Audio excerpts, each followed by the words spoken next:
Ontario MPPs are interrupting their holiday break to try to stop a looming strike by power workers. And you know what? Doug Ford's friend may not be the provincial police commissioner after all. Joining me now with more on these stories is the Globe and Mail's Laura Stone. Thanks so much for being here this morning. Thanks for having me, Brandon. Laura, I feel like this power worker strike kind of crept up on so many people out of nowhere. So can you kind of detail why do the power workers want to strike? And is there a possibility that we could lose power at homes across this province? Well, that's what the PC government is threatening, and that's why they said they've had to recall the legislature. This kind of blew up last Friday, but actually they've been without a contract since March 31st.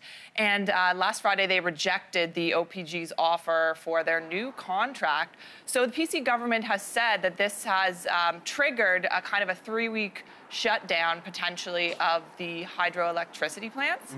So they said, you know, we have to bring back the legislature. We have to prevent this strike, force them back to arbitration.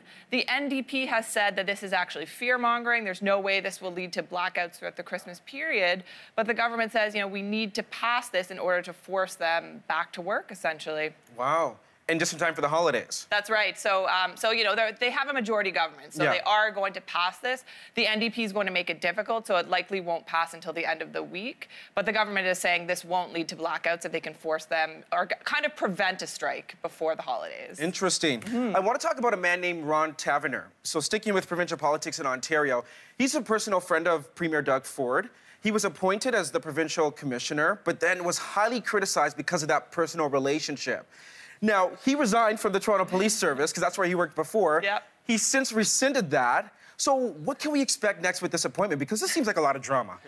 It is a lot of drama, Brandon. It's hard to follow.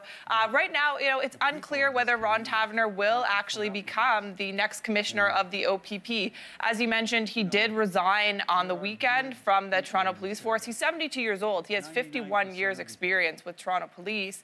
And then we learned yesterday that he's actually rescinded that because he put his appointment on hold while there's an investigation into whether there's a conflict of interest there when Premier Doug Ford's government appointed him.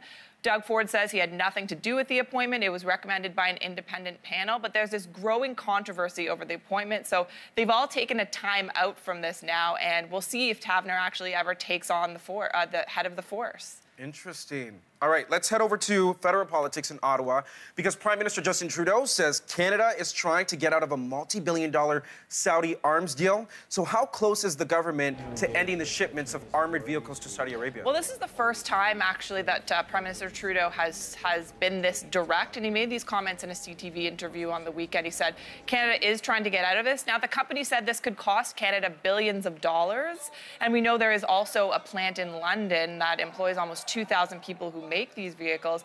So a lot of considerations here for the government, but they could end up, you know, sending them somewhere else. But they've just said, you know, there's lots of concerns about Saudi Arabia, and so you know, there's this growing pressure on Trudeau to end these shipments. And if that does happen, that could possibly be an end to some jobs in that area in London. It could, you know, and so this is, you know, we're heading into an election year, and so this is a consideration. But, you know, Prime Minister Trudeau has also made himself a defender of human rights, and so it's hard for him to justify doing business with Saudi Arabia. Lots of questions there. Balancing act, eh? That's Thanks right. so much, Laura. We appreciate you for joining us this morning. Thank you so much. And have a Merry Christmas. You too.